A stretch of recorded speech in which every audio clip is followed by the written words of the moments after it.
Allah Subhanahu wa taala berfirman, "Wahai manusia, jika kamu meragukan hari kebangkitan, sesungguhnya kami telah menciptakan orang tua kalian, maksudnya Adam, dari tanah. Kemudian kalian sebagai keturunannya yang kami ciptakan, dari setetes mani, lalu segumpal darah, lalu segumpal daging, baik kejadiannya sempurna maupun tidak sempurna, agar kami jelaskan kepada kalian tanda kekuasaan kami dalam penciptaan. Kami tetapkan kalian dalam rahim apa yang kami kehendaki sampai waktu yang sudah ditentukan. Kemudian kami mengeluarkan kalian sebagai bayi, lalu memelihara kalian hingga mencapai usia dewasa. Di antara kalian ada yang diwafatkan, dan ada pula yang dikembalikan kepada umur yang sangat tua, sehingga tidak mengetahui lagi sesuatu yang pernah diketahuinya alias pikun. Kamu lihat bumi ini kering. Jika kami turunkan hujan di atasnya, ia pun hidup dan menjadi subur serta menumbuhkan berbagai jenis tumbuh-tumbuhan yang indah." Ma'asyiral muslimin yang dimuliakan Allah Subhanahu wa taala, ayat ini menjelaskan kepada kita tentang dari mana kita datang. Kita tahu bahwa makhluk yang pertama kali Allah ciptakan adalah Adam alaihi salatu wassalam. Itulah yang disebut dengan Abul Bashar, bapak dari seluruh manusia. Lah dari Adam inilah kemudian Allah Subhanahu wa taala ciptakan pasangannya Hawa. Dari pasangan Adam dan Hawa ini lahirlah keturunannya sampai kepada kita. Tentu dengan proses yang sangat panjang. Dan proses penciptaan itu adalah keajaiban dari keajaiban-keajaiban kuasa Allah Subhanahu wa taala. Dari setetes mani kemudian menjadi segumpal darah, dari segumpal darah kemudian menjadi segumpal daging dan berbentuk manusia. Kemudian ditiupkan ruh di situ. Kemudian baru dilahirkan ke permukaan bumi menjadi bayi yang tidak berdaya. Baru kemudian berproses menjadi remaja, dewasa, sampai kepada tua. Kemudian disitulah mengalami kematiannya. Dan itu dijelaskan dalam surah Rum ayat 54. Allah Subhanahu wa taala mengatakan, "Allahul ladzi khalaqakum min dha'fin thumma ja'ala min ba'di dha'fin quwwatan thumma ja'ala min ba'di quwwatin dha'fan wa shaybah yakhluqu ma yasha' wa huwal alimul qadir." Allah yang telah menciptakan kalian dari kondisi lemah, kemudian Dia menjadikan kalian sesudah kelemahan itu menjadi kuat. Kemudian Dia menjadikan sesudah kekuatan itu melemah kembali, kemudian menjadi berubah. Dia menciptakan apa yang dikehendakinya, dan Dia yang maha mengetahui lagi maha berkuasa. Ma'asyiral muslimin yang dimuliakan Allah Subhanahu wa taala, manusia diciptakan oleh Allah Subhanahu wa taala sebagai makhluk yang paling indah dari seluruh ciptaan Allah Subhanahu wa taala. Dan itu disyaratkan di dalam firman-Nya, "Laqad khalaqnal insana fi ahsani taqwim." Dan sungguh kami menciptakan manusia itu dalam bentuk yang sangat indah. Tidak ada ciptaan Allah yang Allah ciptakan di permukaan bumi keindahannya melebihi keindahan manusia. Tidak ada. Kita bisa bayangkan saja, Allah Subhanahu wa taala memberikan kepada kita dua kaki, dan dengan dua kaki itu kita bisa berjalan dan yang hebatnya saat berjalan bisa seimbang pula, tidak doyong ke kanan, ke kiri, ke belakang ataupun ke depan. Dan tidak ada ciptaan Allah yang seperti manusia mampu tegap berdiri dalam dua kakinya. Lihat binatang, sebaik apapun ciptaan Allah kepada binatang, tidak ada satupun binatang yang berjalan dengan tegap dengan kedua kakinya seperti manusia. Sebutkan binatang apa? Tidak ada. Ular, dia berjalan dengan perutnya. Kambing berjalan dengan kedua empat kakinya pun tidak tegap. Okelah yang mirip manusia apa? Monyet kan begitu. Tidak juga dia tegap dalam berjalan kan. Dia pasti membungkuk. Dari sini kita tahu bahwa inilah keajaiban ciptaan Allah kepada manusia, di mana Allah berikan kedua kaki dan tegap dalam berjalan dan seimbang. Kuasa siapa ini kalau bukan kuasa Allah Subhanahu wa taala? Bahkan Allah Subhanahu wa taala memberikan kedua mata itu seolah-olah Allah Subhanahu wa taala tahu tentang tata letak yang sesungguhnya saat diletakkan kedua mata pada diri manusia itu. Coba bayangkan kalau seandainya mata manusia diletakkan di depan satu, di belakang satu. Mungkin tidak ada orang jual kacamata itu. Dan ini kan keajaiban Allah Subhanahu wa taala, meletakkan dengan tata letak yang sangat indah dan pas ada di situ. Allah letakkan hidung di situ dan pasnya pula lubangnya mengarah ke bawah. Coba kalau seandainya lubangnya mengarah ke atas, apa hendak sibuk di musim hujan dia mengamankan kedua hidungnya itu, kedua lubang hidungnya itu. Ini sebuah kekuasaan Allah Subhanahu wa taala. Memang manusia itu Allah ciptakan dengan sebaik-baik bentuk dan tidak ada ciptaan Allah yang lebih indah dibandingkan manusia. Kenapa demikian? Kenapa manusia diberikan ciptaan yang Allah berikan sebaik mungkin dibandingkan makhluk yang lainnya? Itu karena pada manusia itu ada dua unsur. Yang pertama disebut jasmani dan yang kedua disebut ruhani.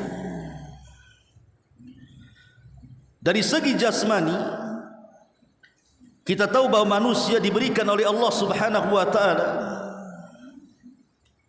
keindahan bentuk dari segi biologis,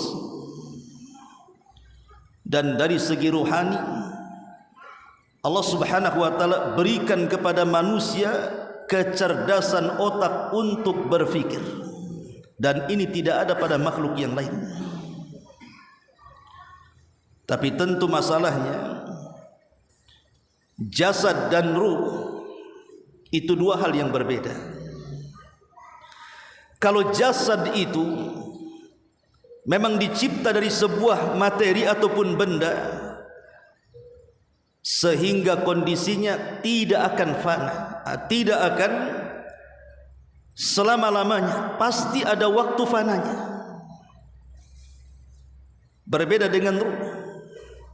Ruh adalah salah satu ciptaan Allah Subhanahu wa taala yang Allah kekalkan atas kehendaknya. Makanya saat Allah Subhanahu wa taala ciptakan ataupun Allah hancurkan alam semesta ini, ada 7 makhluk yang tidak dihancurkan saat kiamat. Salah satunya adalah ruh. Ruh tidak dihancurkan saat kiamat. Dan itu disyaratkan dalam perkataan Al-Imam Al-Barbahari di dalam kitabnya Syarhus Sunnah, bahwa di antara makhluk yang dikekalkan dan tidak dihancurkan serta dibinasakan saat kiamat, salah satunya adalah ruh. Lalu kemana ruh itu saat kiamat dibangkitkan? Kalau ruhnya orang-orang yang beriman, maka diletakkan di sebuah tempat namanya Illiyin. Tapi kalau ruhnya orang-orang kafir, saat kiamat itu diletakkan di sebuah tempat namanya Sijjin. Tetapi jasad berbeda dengan ruh. karena jasad itu tercipta dan terbentuk dari sebuah materi ataupun benda. Ma'asyiral muslimin yang dimuliakan Allah Subhanahu wa taala, dan itu kita bisa saksikan dalam kehidupan kita kan. Kalau seandainya ada orang yang meninggal, dicabut ruh dalam jasadnya, jangan 1 bulan 2 bulan jasad itu tidak dikuburkan. 10 hari saja biarkan jasad itu berada dalam rumah. Apa yang terjadi? Maka lama-lama akan terjadi kerusakan, bau busuk yang menyengat dan begitu seterusnya. Ya, karena jasad itu tidak kekal. Yang kekal itu adalah ruh, tentu berdasarkan kehendak Allah atas kekekalannya. Ma'asyiral muslimin yang dimuliakan Allah Subhanahu wa taala, lah di dalam surah yang tadi kita baca, surah Ar-Rum ayat 45 ini, bahwa Allah Subhanahu wa taala menciptakan manusia itu berawal dari kelemahan. Kita lihat bayi yang dilahirkan, pertama bayi dilahirkan itu mata pun tidak bisa memandang, telinga pun belum bisa mendengar, bahkan tangan dan kaki pun belum bisa digerakkan. Tapi dengan berjalannya waktu dari hari ke hari, dari minggu ke minggu, dari bulan ke bulan, mulailah kemudian mata dia bisa memandang, telinga dia mulai mendengar, lisan dia mulai berucap, tangan dan kaki dia mulai bertenaga dan mulai bergerak, sampai kemudian cara berfikirnya pun jalan. Disitulah Allah Subhanahu wa taala berikan pengetahuan, sehingga ketika menginjak remaja kemudian dewasa, maka manusia pun semakin kuat, bahkan di atas kekuatannya, baik fisik atau pikirannya. Tetapi Allah Subhanahu wa taala mentakdirkan manusia akan kembali dalam kelemahannya. Makanya Allah Subhanahu wa taala mengatakan di sini, "Tsumma ja'ala min ba'di quwwatin dha'fan wa syaibah." Kemudian Allah Subhanahu wa taala jadikan setelah kekuatan yang ia miliki menjadi lemah kembali. Bahkan akan terjadi perubahan. Kita bisa lihat orang-orang yang boleh jadi di masa dia remaja atau dewasa, boleh jadi mungkin dia orang yang paling tampan ataupun orang yang paling cantik.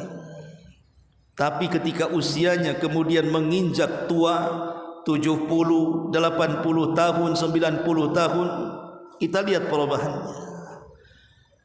Tidak ada ceritanya orang tua ganteng itu, atau tidak ada ceritanya nenek-nenek itu cantik, karena sudah berubah kondisinya. Begitulah Allah takdirkan kepada jasad kita, pasti berubah. Makanya kenapa Nabi SAW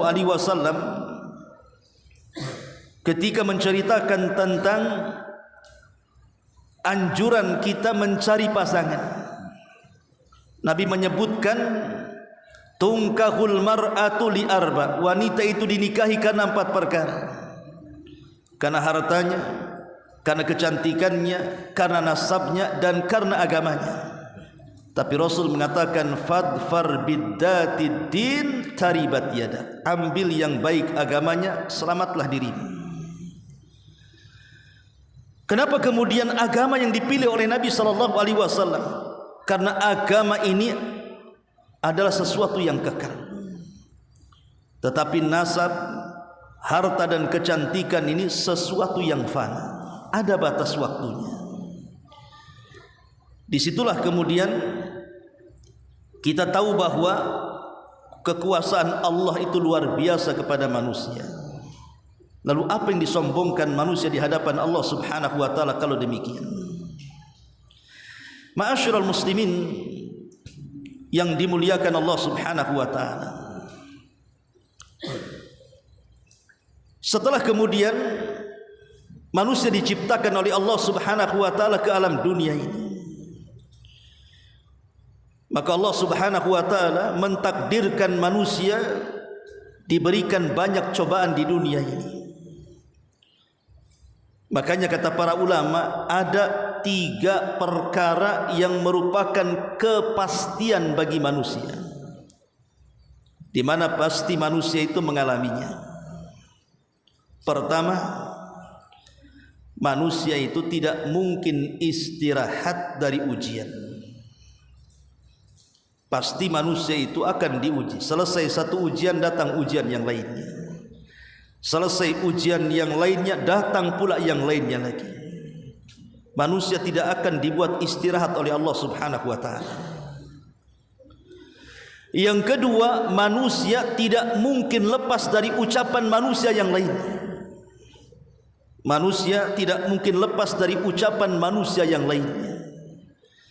Sebaik apapun kita, pasti ada orang yang menjelek-jelekan kita. Apalagi kita jelek.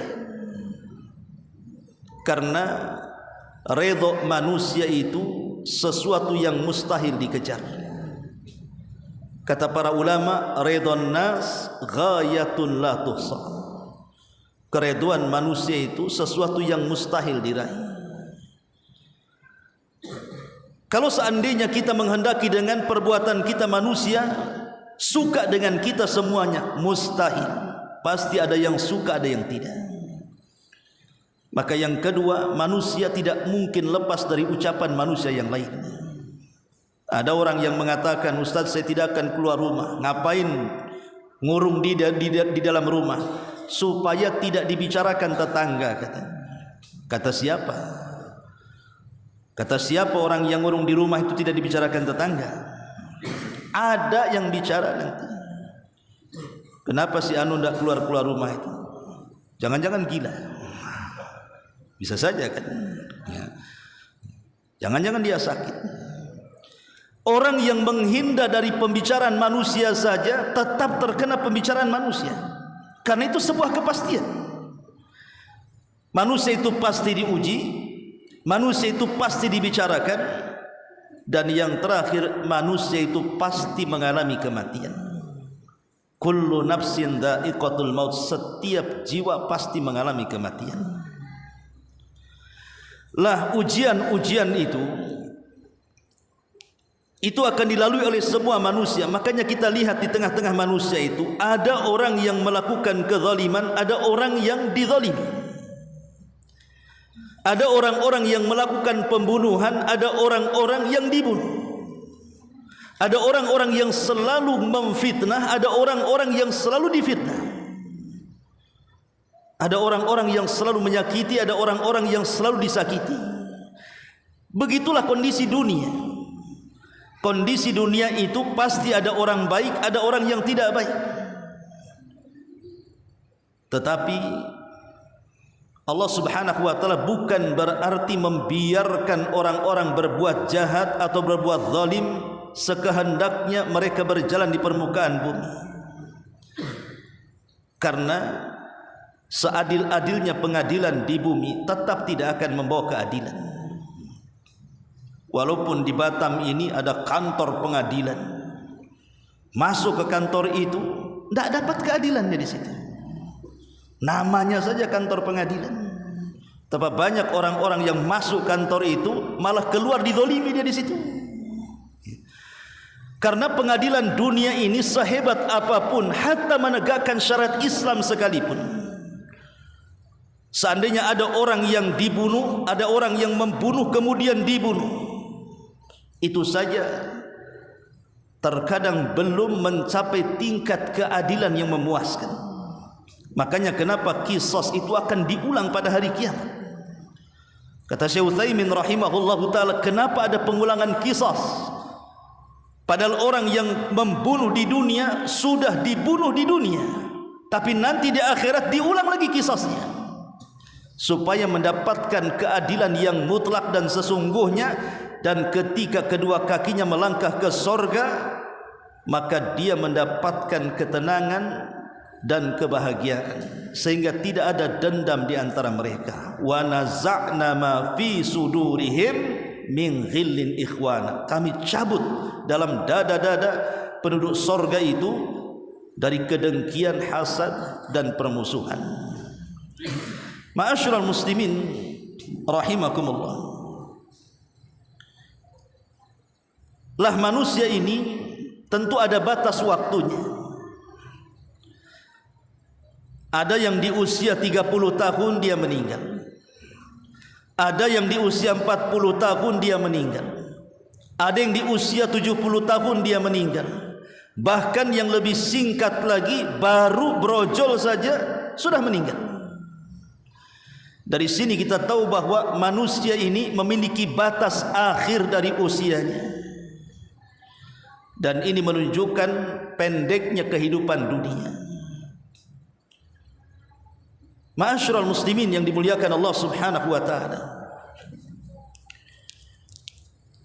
Tetapi orang-orang yang telah meninggalkan kita, boleh jadi mungkin ratusan abad yang silam mereka sudah meninggalkan kita, dan mereka sudah berada dalam kuburan-kuburan mereka. Dan jumlah orang-orang yang ada di dalam kuburan itu kan lebih banyak dibandingkan jumlah orang yang hidup di atas kuburan. Coba bayangkan orang yang meninggal dari sejak zaman Adam sampai hari ini. Siapa yang tahu jumlahnya? Tidak ada yang tahu jumlahnya kecuali Allah kan. Artinya orang yang dikubur lebih banyak dibandingkan orang-orang yang di atas kuburan. Tapi yang ingin saya katakan bahwa orang-orang yang di dalam kuburan yang sudah ratusan abad yang silam meninggal dunia sampai hari ini, kiamat tidak kunjung datang. Lalu apa yang mereka lakukan dalam kuburan itu? Sejak zaman Nabi Adam yang meninggal sampai hari ini, loh, kiamat tidak dibangkit-bangkitkan. Maka para ulama mengatakan bahwa manusia ketika meninggal dunia itu kan terbagi menjadi dua kelompok. Ada kelompok yang pertama adalah kelompok yang mati dalam kondisi husnul khatimah. Ada kelompok yang mati dalam kondisi su'ul khatimah.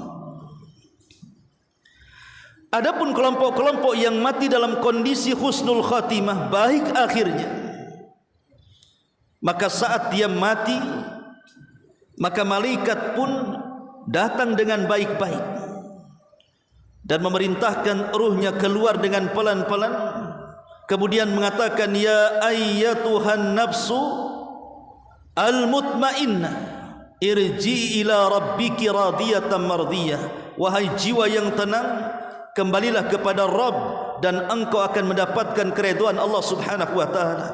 Meskipun malaikat maut yang datang kepada kita dengan baik-baik, tapi tetap saja namanya sakaratul maut itu pasti mengalami sakit yang luar biasa, walaupun matinya husnul khatimah.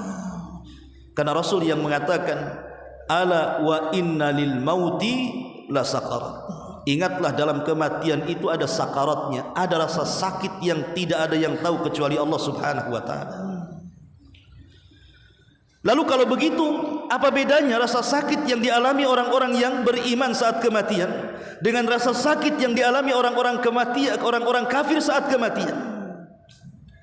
Syekh Ali Bassam rahimahullahu taala dalam kitabnya, beliau mengatakan, adapun seseorang yang beriman dia merasakan sakit saat kematian, boleh jadi rasa sakit yang dialaminya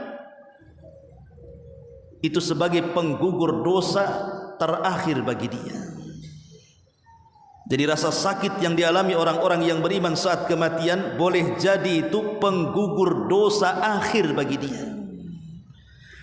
Tapi rasa sakit yang dialami orang kafir saat kematian boleh jadi itu muqaddimah azab bagi dia, muqaddimah daripada azab Allah Subhanahu wa taala bagi kematian orang kafir.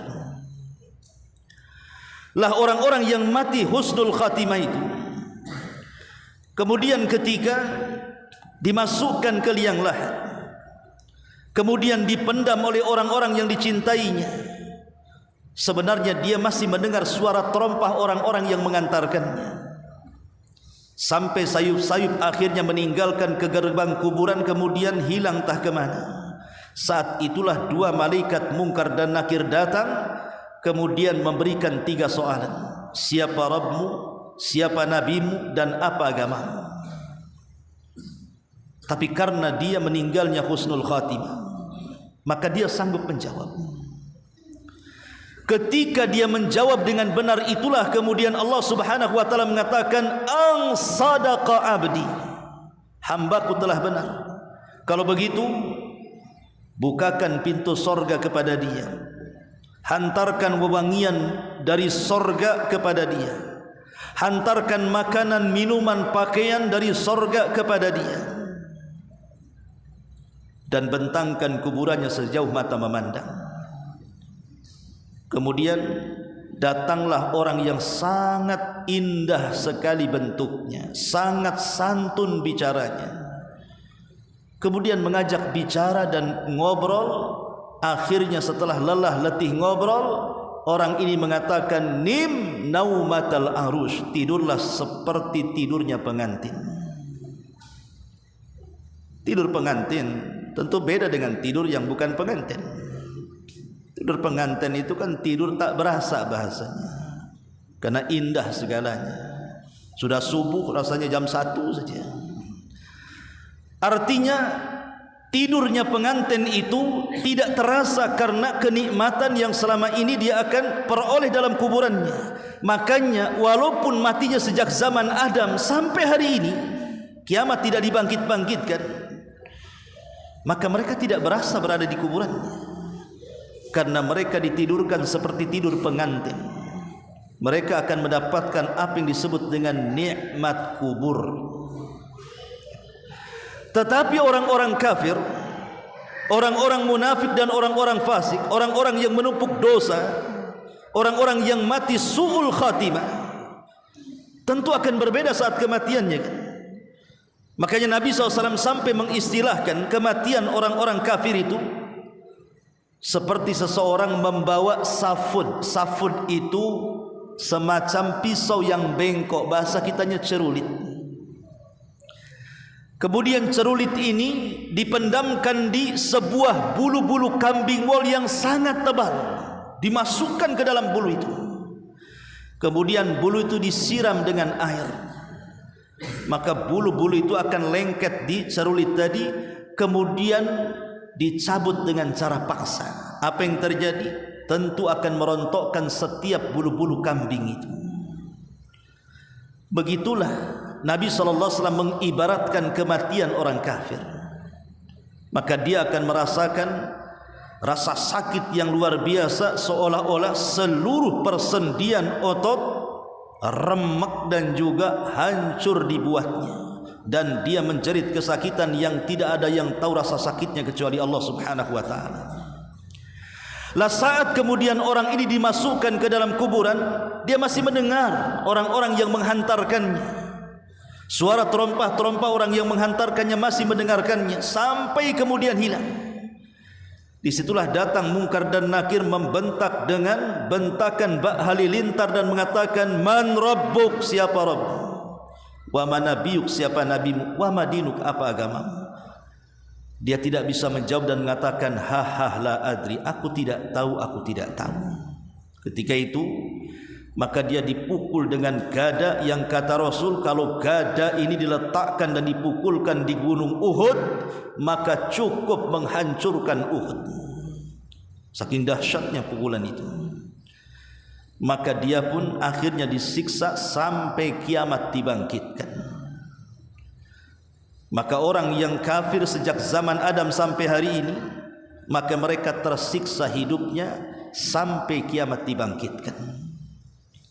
Kalau saya boleh analogikan seperti ini,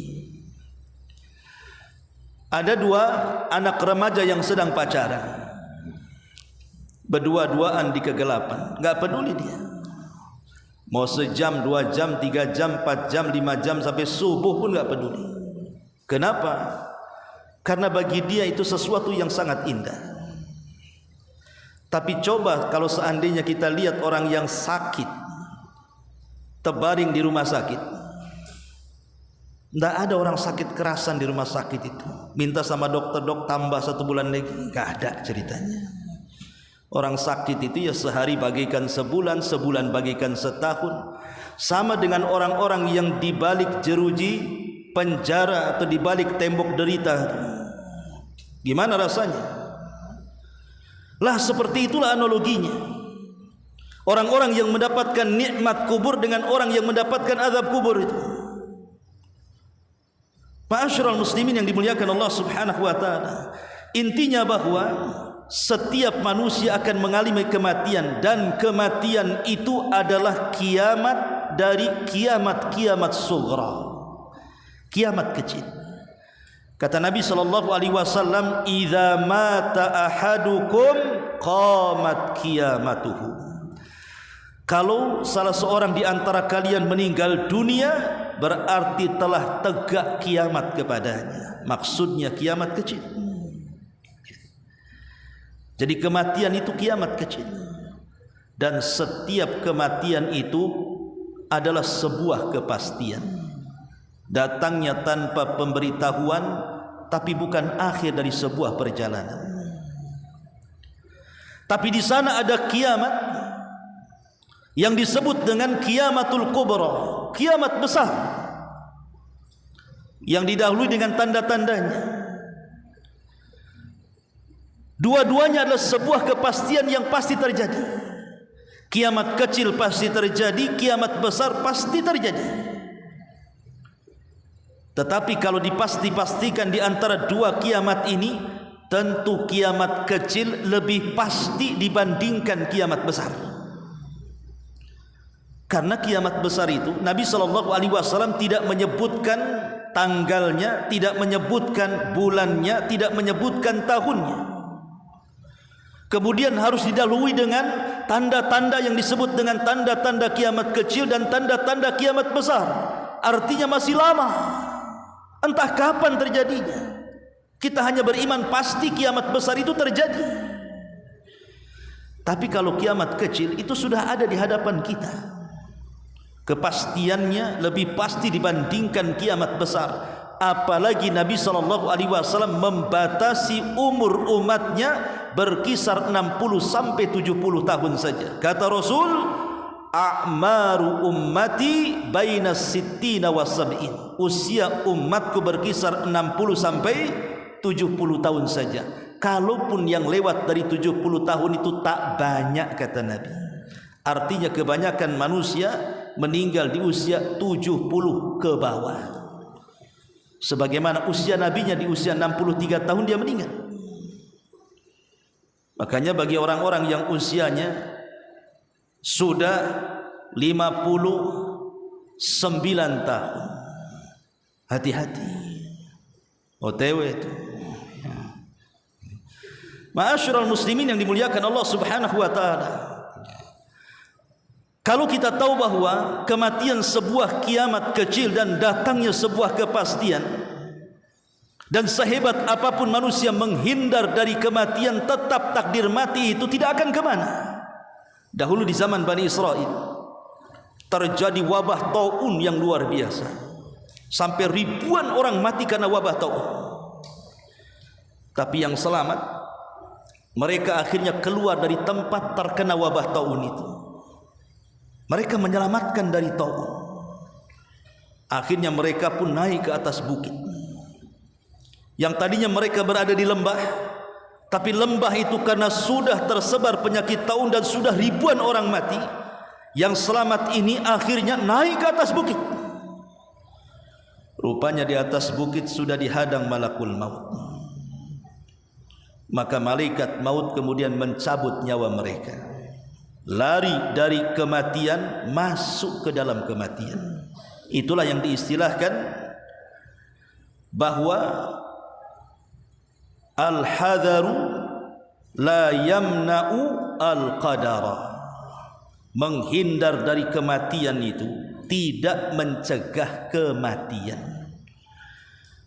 Seperti kemarin ada orang yang menghindar dari corona,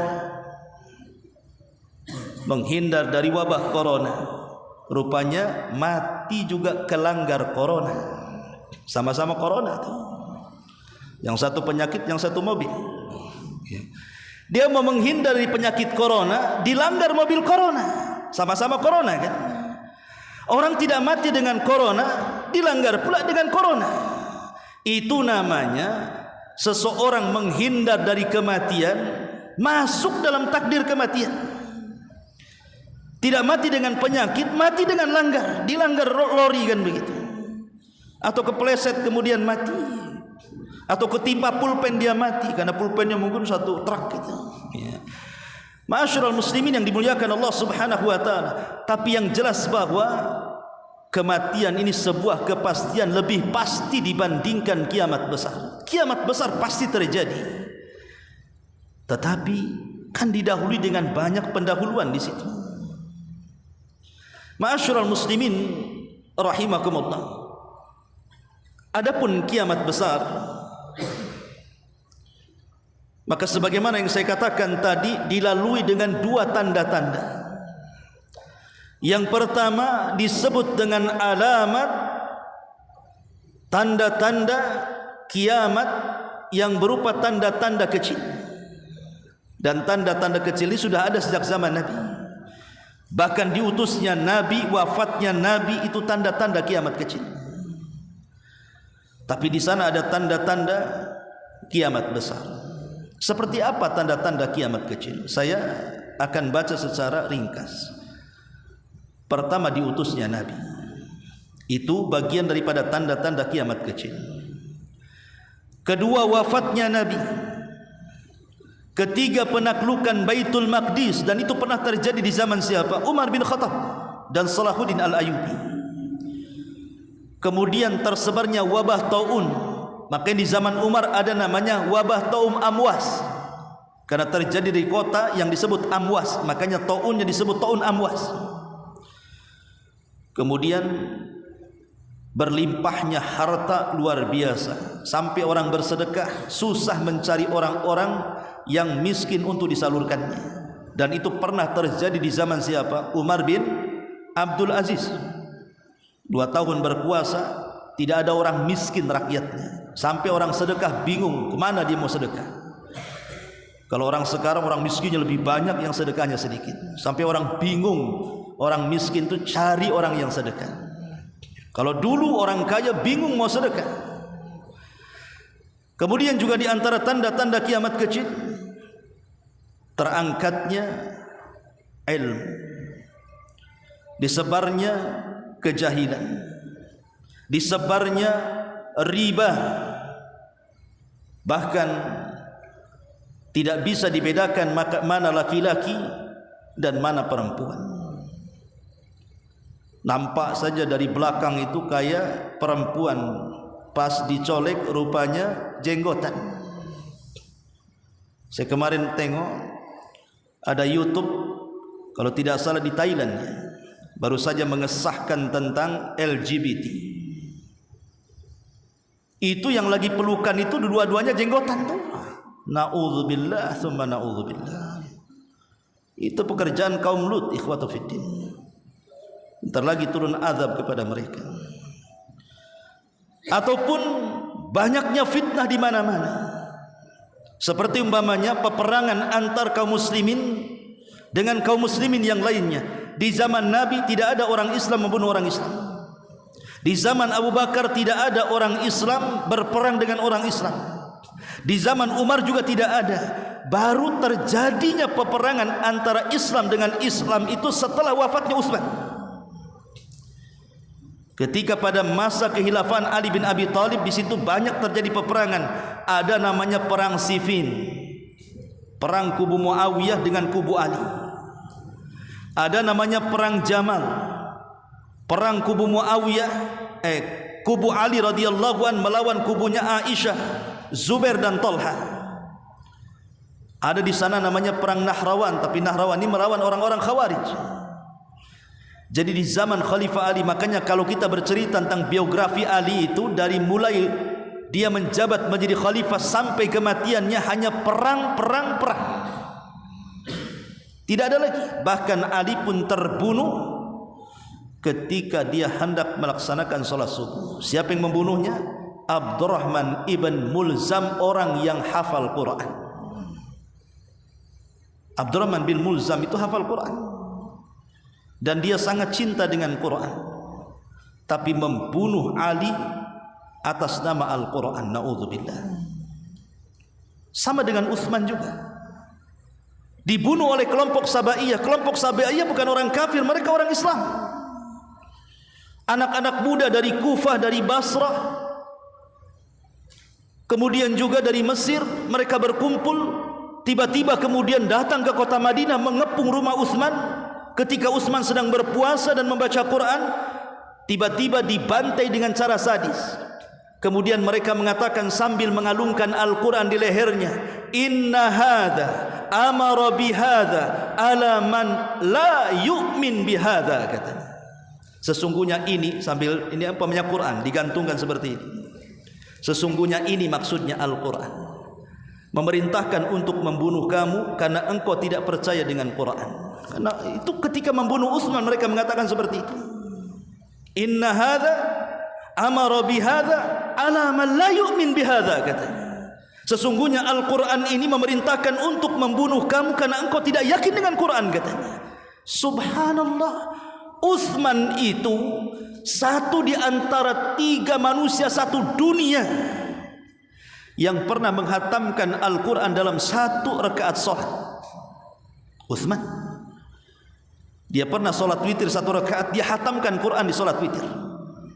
Sampai-sampai Utsman bin Affan mengatakan, kalau seandainya hati-hati kalian bersih, maka kalian tidak akan kenyang untuk membaca Al-Quran, katanya. Utsman adalah pakarnya Quran. Kenapa orang-orang ini mengatakan membunuh Utsman atas nama Quran? Nah, ini tanda-tanda kiamat. Perang antar muslim dengan muslim yang lainnya. Dan kita lihat hari ini kan, kita lihat hari ini bukan saja berperang antar kelompok, antar negara kan begitu, antar keluarga, gara-gara rebutan waris bunuh-bunuhan, gara-gara tersinggung dengan tetangganya bunuh-bunuhan, suami bunuh istrinya. Sampai saya lihat YouTube tadi itu, ada seorang suami tega bunuh istrinya, dicor hidup-hidup sampai mati, naudzubillah.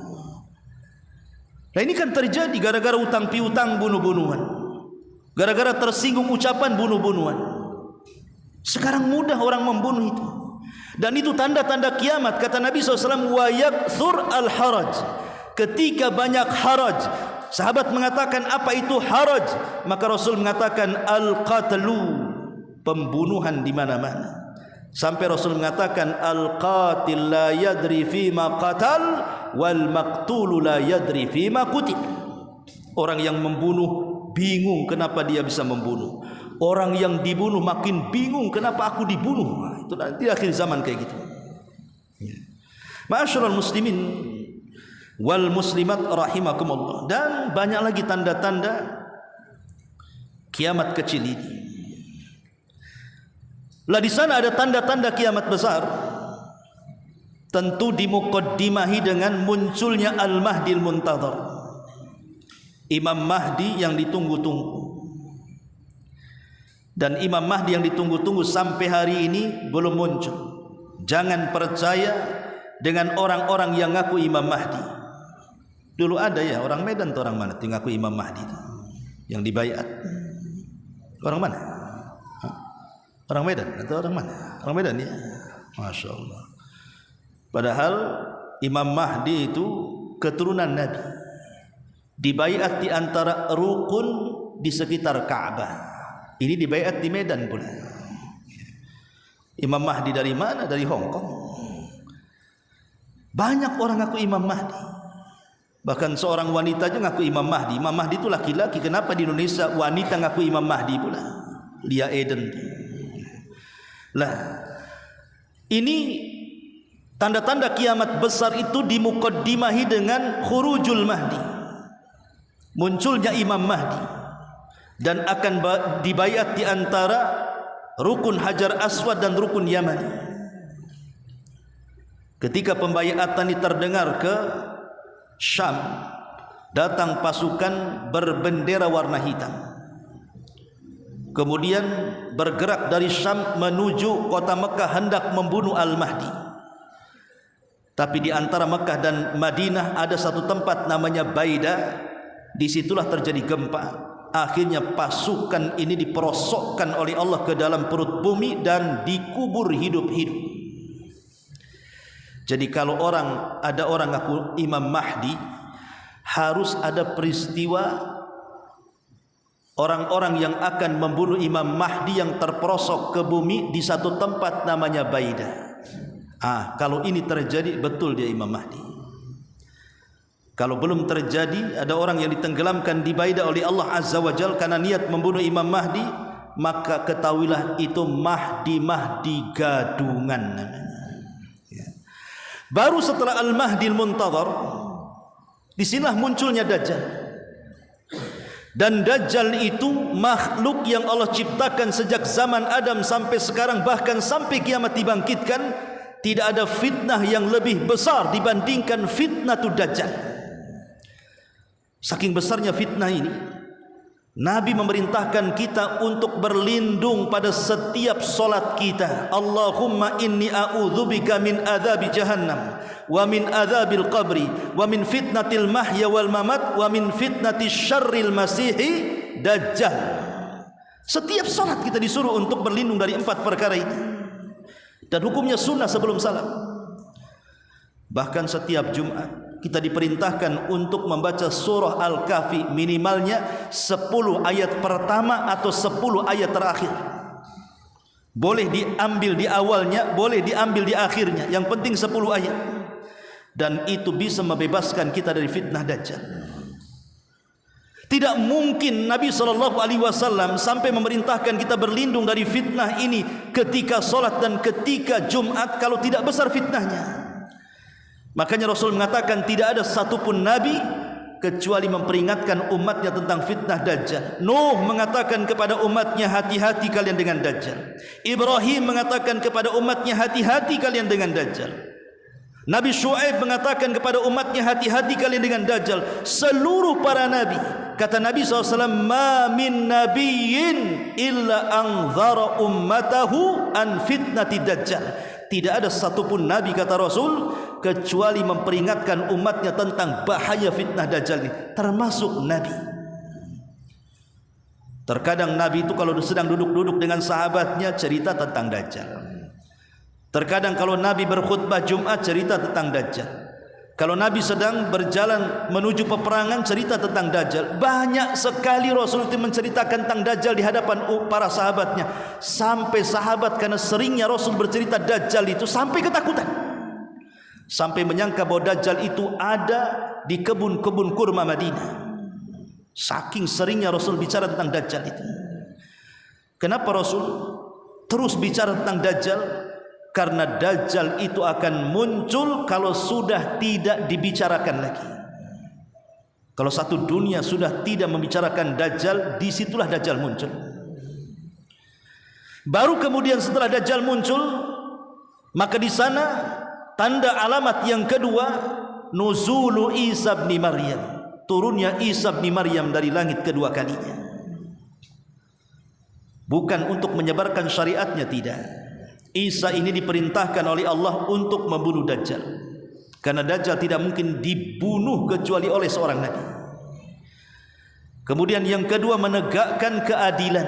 Karena dia akan berhukum di tengah-tengah kaum muslimin bersama Al-Mahdi. Memerintahkan kaum muslimin beberapa tahun, ada yang mengatakan 40 tahun berhukum dengan syariat Islam. Kemudian tugas Isa itu membunuh babi, mematahkan salib, dan berhukum dengan hukum keadilan. Lah Isa inilah yang kemudian membunuh Dajjal dan pasukannya. Karena saat turun Isa ini, kaum muslimin sedang sholat subuh. Ketika qomat dikumandangkan, tiba-tiba langit gelap kemudian bercahaya. Rupanya cahaya itu adalah Isa yang turun, yang diapit dengan 2 malaikat. Kemudian turun di tengah-tengah kaum muslimin yang sembunyi di Bukit Tur karena mereka dikepung oleh pasukan Dajjal. Saat qomat dikumandangkan, maka Al-Mahdi mengenali Isa tentu dengan ciri-ciri yang pernah didengar dari Nabi SAW. Dari hadis-hadis Nabi SAW tentang sifat-sifat Isa. Makanya Al-Mahdi mengatakan, taqaddam ya ruhallah, silahkan wahai ruh Allah, kau jadi imam. Tapi Al-Mahdi mengatakan tidak, setiap kaum itu ada imamnya, kau saja yang imam. Akhirnya kemudian Imam Mahdi pun mengimami solat subuh dan Isa menjadi makmum di belakangnya. Makanya turunnya Isa ini sebagai bantahan kepada orang Yahudi yang mengatakan qatalnal Masih ibn Maryam, kami sudah membunuh Isa bin Maryam, dia belum mati, dia turun di akhir zaman. Juga bantahan kepada orang-orang Nasrani yang mengatakan innallaha tsalitsu tsalatsa, Allah itu satu di antara tiga Tuhan, salah satunya Isa itu satu di antara tiga Tuhan. Kalau Isa Tuhan, kenapa jadi makmum di belakang Al-Mahdi? Kenapa jadi makmum? Masa Tuhan jadi makmum di belakang Al-Mahdi? Ma'asyiral muslimin yang dimuliakan Allah Azza wa Jalla, baru setelah itu selesai solat, maka pasukan kaum muslimin dijejerkan, kemudian diusap satu persatu wajah pasukan itu, sambil Isa mengatakan tentang derajat mereka di sorga. Demi Allah, tidak ada manusia yang paling bahagia kecuali orang-orang yang diusap mukanya oleh Isa bin Maryam. Karena Isa bukan menceritakan tentang mereka masuk sorga, tapi Isa menceritakan tentang derajat mereka di sorga. Baru setelah itu Isa memberikan tiga pilihan. Kalian tidak perlu menyerang Dajjal dan pasukannya. Aku akan berdoa kepada Allah, semoga Allah kirim bencana kepada mereka. Yang kedua, kalian tidak usah menyerang Dajjal dan pasukannya. Aku akan meminta kepada Allah untuk didatangkan pasukan yang bukan kalian. Atau yang ketiga, kalian siap menyerang Dajjal bersama diriku, dan kupastikan pasukan Dajjal tidak bisa mengangkat pedang mereka sehingga kalian tinggal tebas saja lehernya. Adapun Dajjal, aku yang akan menghadapinya. Maka pasukan Al-Mahdi memilih yang ketiga, jihad.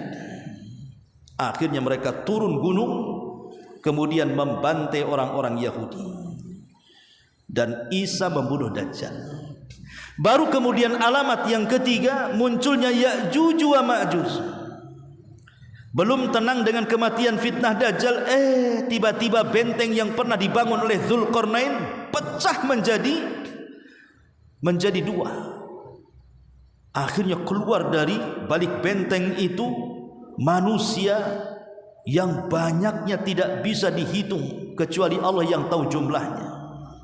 Bandingannya kata Rasul, satu dari kita 999 dari mereka.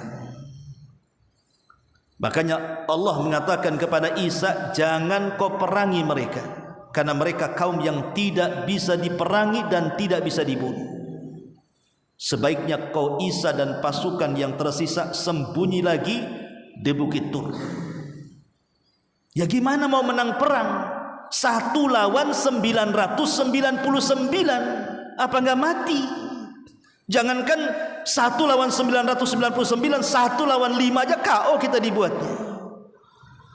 1 lawan 999 ini gimana ceritanya akan menang? Makanya kemudian Allah mengatakan kepada Isa, sembunyi saja. Maka Isa pun sembunyi di Bukit Tur sambil berdoa kepada Allah agar Allah menurunkan azabnya kepada mereka. Dikirimnya naghaf, semacam ulat-ulat kecil. Saat kemudian Ya'juj wa Ma'juj di atas kesombongan mereka dan mengatakan qatalna man fil ardi sanaqtuluhu man fis sama, kami sudah membunuh orang-orang yang ada di bumi, kami akan bunuh juga makhluk yang akan di langit. Maka disitulah Allah kirim naghaf. Naghaf ini ketika kemudian masuk ke tengku satu Ya'juj wa Ma'juj, satu mati semuanya. Bayangkan, satu mati, serentak mati. Bukan hari ini mati ini, besok mati itu, minggu depan. Enggak. Satu mati semua. Kalau saya analogikan ini, kalau kita matikan lampu satu-satu setiap rumah, capek lah, langsung aja ke pusat PLN-nya. Kemudian pencet saja yang on jadi off, mati satu kota Batam. Seperti itulah kematian Ya'juj wa Ma'juj itu. Dan ini kuasa Allah Subhanahu wa ta'ala. Barulah kemudian bumi tenang dengan kematiannya. Setelah itu Isa sempat melaksanakan haji, kemudian meninggal dunia. Manusia pun jauh daripada Isa bin Maryam, kembali kufur. Ada yang beriman, ada yang kufur. Maka disitulah kemudian Allah Subhanahu wa taala tampakkan alamat yang keempat, munculnya dukhan, asap yang tebal yang berada di antara langit dan bumi. Itu yang Allah Subhanahu wa taala katakan, wartaqib yauma ta'tis sama bidukhanin mubin. Makanya dalam Al-Qur'an ada namanya suratul dukhan, asap hitam pekat yang ada di antara langit dan bumi, yang kalau dihirup orang yang beriman paling tinggi dia pilek, tapi kalau dihirup orang kafir dia akan kesakitan, mengeluarkan darah dari semua lubang yang ada dalam badannya. Itu peringatan mereka supaya mereka bertobat.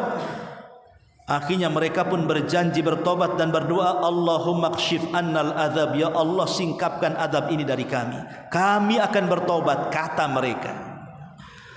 Ketika betul-betul diangkat tak tobat juga.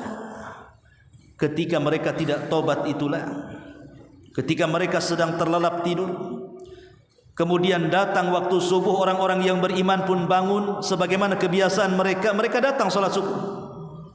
Tapi orang-orang yang kafir, orang yang fasik, orang yang menumpuk-numpuk dosa, mereka tidak bangun sampai pada waktu matahari terbit. Matahari tak terbit-terbit.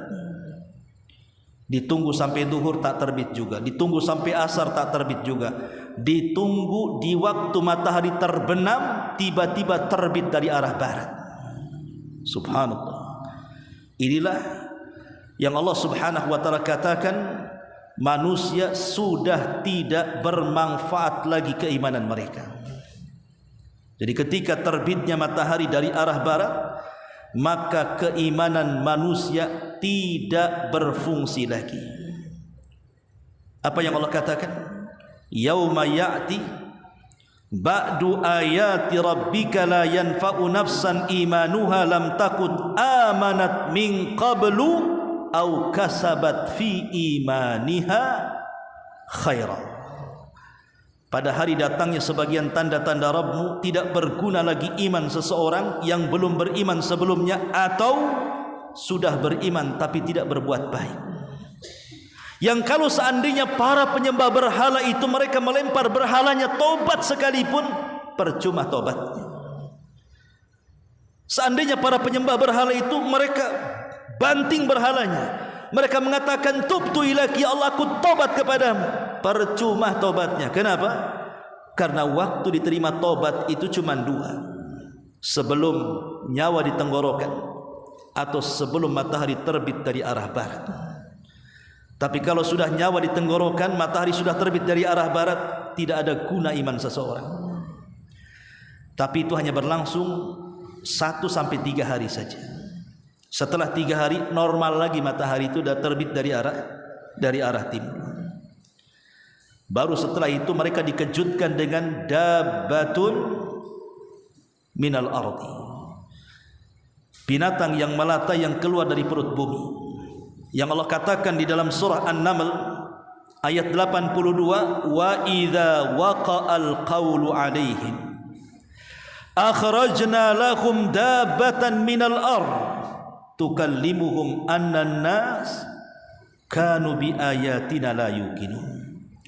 Dan apabila perkataan telah jatuh atas mereka, kami keluarkan sejenis binatang melata dari perut bumi yang akan mengatakan kepada mereka bahwa sesungguhnya manusia dahulu tidak yakin kepada ayat-ayat kami. Keluar binatang melata. Dalam hadis dhaif dan hadis lemah, ada yang mengatakan bahwa binatang yang melata ini bisa bicara, dan di kedua tangannya satu membawa tongkat Nabi Sulaiman dan satu membawa tongkat Nabi Musa, di tangan satunya membawa stempel Sulaiman.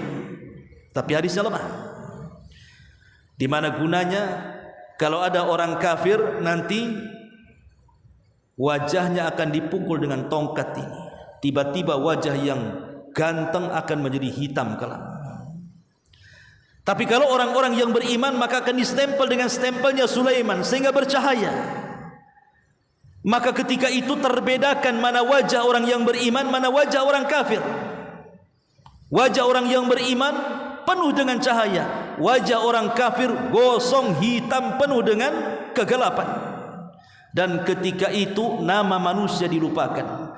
Tidak ada lagi orang memanggil dengan panggilan namanya. Ketika itu panggilan cuma ada dua, mukmin dan kafir. Kemana min? Ke pasar Fir. Hanya dua itu saja. Kemana Fir? Ke sungai Min gitu. Mukmin kafir saja. Enggak ada lagi nama manusia itu, dilupakan tapi tidak tersinggung. Sampai pada waktunya maka muncullah tanda-tanda kiamat yang ketujuh, kedelapan dan kesembilan. Itulah yang disebut dengan gempa bumi yang menghancurkan bukan satu daerah, tapi negara-negara hancur dengan gempa itu. Kata Rasul, khasfun bil masyriq wa khasfun bil maghrib wa khasfun bi jaziratil Arab. Terjadi gempa hebat yang menghancurkan negara-negara. Pertama dari arah timur dulu, kemudian disusul dengan arah barat, kemudian disusul dengan jazirah Arab. Jadi alamat besar yang ketujuh gempa dari arah timur, alamat yang kedelapan gempa dari arah barat, alamat yang kesembilan gempa di jazirah Arab. Sehingga ketika itu tidak ada bangunan kecuali dirobohkan oleh Allah dengan gempa itu. Barulah yang terakhir, muncul api berasal dari tanah Aden Yaman. Makanya NASA sudah memprediksi dengan alat canggihnya di bawah kota Aden Yaman itu terdapat larva yang luar biasa. Shadaqah Rasulullah. Karena api itu akan keluar dari negeri Aden itu dan akan menggiring manusia ke mana? Ke Syam, ke Palestina sana. Di Palestina inilah manusia akan dikumpulkan. Namun sebelum terjadi kiamat besar, Allah kirim angin yang sangat sejuk menerpa setiap ketiak-ketiak orang-orang yang memiliki iman walaupun sebiji zarah, kemudian mereka diwafatkan. Sehingga tidak ada lagi orang yang beriman hidup kecuali mati. Yang hidup itu hanya orang-orang kafir saja. Hanya orang-orang fasik, orang-orang yang mereka menumpuk-numpuk dosa dan tidak malu melakukan dosa. Disinilah Rasul katakan la taqumus sa'ah illa ala syiraril khalqi. Tidak mungkin tegak hari kiamat kecuali manusia di atas keburukan yang nyata. Disitulah Allah perintahkan Israfil untuk meniup sangkakalanya. Allah katakan wa nufikha fis suri fasa'iqa man fis samawati wa man fil ardi illa man syaa Allah thumma nufikha fihi ukhra fa idahum qiyamun yanzurun. Allah mengatakan dalam surah Az-Zumar ayat 68, dan ditiupkanlah sangkakala maka matilah siapa yang di langit, siapa yang di bumi, kecuali siapa yang Allah kehendaki saja. Itulah yang disebut dengan kehancuran alam semesta, kehancuran alam semesta ataupun kiamatul kubra, kiamat besar. Berapa lama tiupan pertama dengan kedua? Nabi mengatakan dalam riwayat Abu Hurairah radhiyallahu an arbaun, di angka 40. Disitulah terjadi kehancuran alam semesta antara tiupan pertama ke kedua, di mana Allah gempakan bumi, di mana Allah jatuhkan planet dan bintang-bintang langit, di mana Allah luapkan air lautan ke daratan. Tidak ada satupun makhluk kecuali dihancurkan. Kullu man 'alaiha fan. Semua makhluk dibuat fana oleh Allah Subhanahu wa taala. Saat itulah Allah Subhanahu wa taala tiba-tiba bicara sendiri, karena tidak ada makhluk yang hidup. Jin mati, manusia mati, binatang mati, tumbuh-tumbuhan mati, malaikat juga mati. Allah katakan limanil mulkul yaum. Milik siapa kekuasaan ini? Tidak ada yang jawab, tidak ada manusia yang hidup. Maka Allah jawab sendiri, lillahil wahidil qahar. Ini semua pemilik zat yang satu, zat yang bisa menghukum siapapun. Itulah Allah Subhanahu wa ta'ala. Ma'asyiral muslimin yang dimuliakan Allah Azza wa Jalla, tentu setelah itu kita akan masuk kepada kehidupan akhirat. Itulah sebagai pertanyaan, dari mana kita datang, di mana kita sekarang, dan kemana kita akan pulang. Ma'asyiral muslimin yang dimuliakan Allah Azza wa Jalla, ini di antara kajian singkat tentang renungan 3 soalan. Subhanakallah bihamdika asyhadu an la ilaha illa anta astaghfiruka wa atubu ilaik. Allahu ta'ala alam. Assalamualaikum warahmatullahi wabarakatuh.